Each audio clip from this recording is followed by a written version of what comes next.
welcome to another video. In this video, it's a tutorial of how to learn, well, how to do kick-ups or juggle the ball. So it's very important if you want to be good at freestyle and football. So, here goes. Okay, so let's get going. So the first thing you want to concentrate on is using your laces. That is how I learned how to juggle a ball. And so what I would suggest you do while learning to juggle a ball is just allow a bounce between each touch. Now most people, they try and get into it and they'll try and do 10 in one go. You don't need to do that. All you need to do is focus on every single touch, one at a time. So you're gonna go kick, bounce, kick, and a bounce. That's how I started off, dead easy, using the laces of your foot. So if you see here, I tend to use this part of my foot here, which is it's kind of a strange part of the foot to use. It's almost like the bone here. Some people tend to use the toes, which is like obviously further, not the end of the toe, but this part. You see, you can probably see on my trainers here actually where I've been doing all my different tricks on both my feet. But this particular spot here and here is where I kick it. That is just my own personal preference, but you'll find your own way. The thing about freestyle is finding your own style. Once you find that, then you'll be able to develop and learn your own skills from there. So we'll do this again. So kick, bounce, bounce. So obviously that's just two, and that is very, very simple. So once you've done that, just do two and a catch. 1, 2, 3 and a catch. The key thing for this though, guys, is not to kick the ball too high. A lot of people when they do kick-ups, they try and do this. And like, I know that's an exaggeration, but if you kick it high, it is so much harder. And to begin with, you won't have your touch, you won't have the feeling of the ball, so don't worry. That is why we use a bounce in there. We can also use our hands as well. But use your, I would say your chest as a gauge. Don't go any higher than your chest. I'd say if you go above your chest, I would stop and then start again. So this is what I would suggest you do. Okay, now I'm gonna do a couple.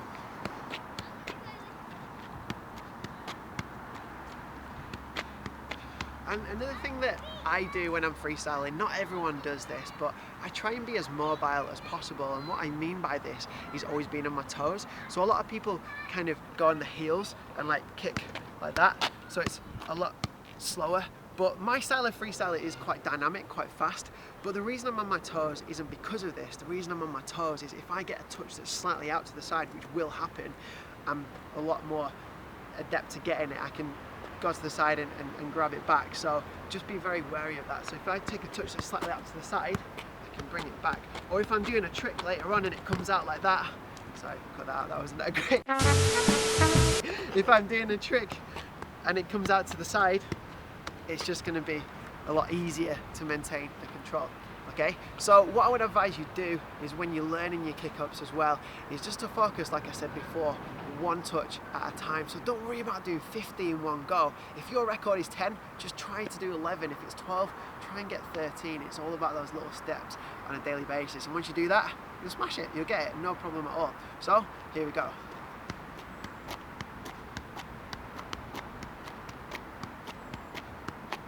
So you'll probably get to the stage where, you know, you're getting pretty good at it and you think, what's next? Now what you can do while keeping on the laces of your foot is do a high touch and then a control. So a high touch meaning above your head and then a control. So this is a good test for you.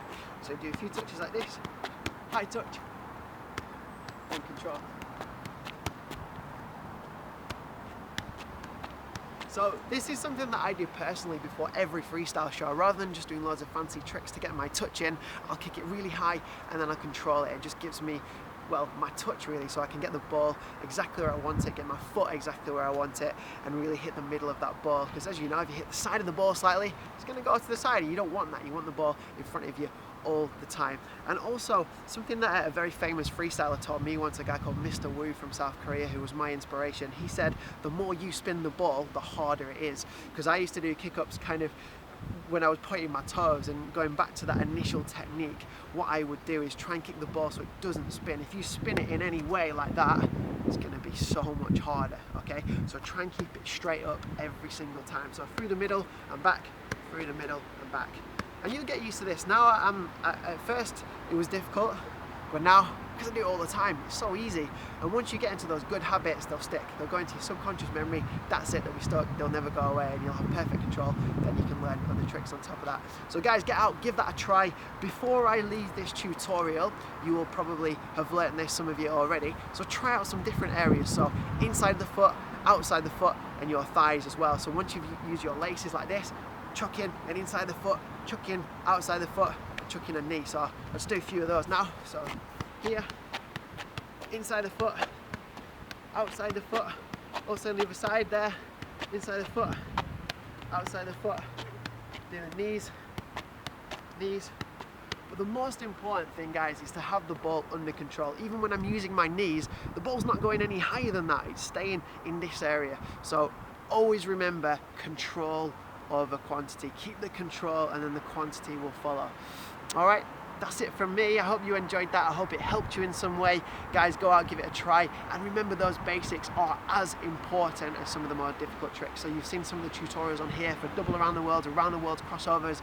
Those tricks are amazing. They look wicked, but you will never get to be an amazing freestyler without the basics. It's so, so important. So get out and give it a try.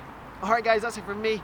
Make sure you leave a like, drop us a comment, let us know what you thought. If you want any tutorials on any other tricks, let us know in the comments. And if you've not subscribed already, chuck us a subscribe. See you in a bit.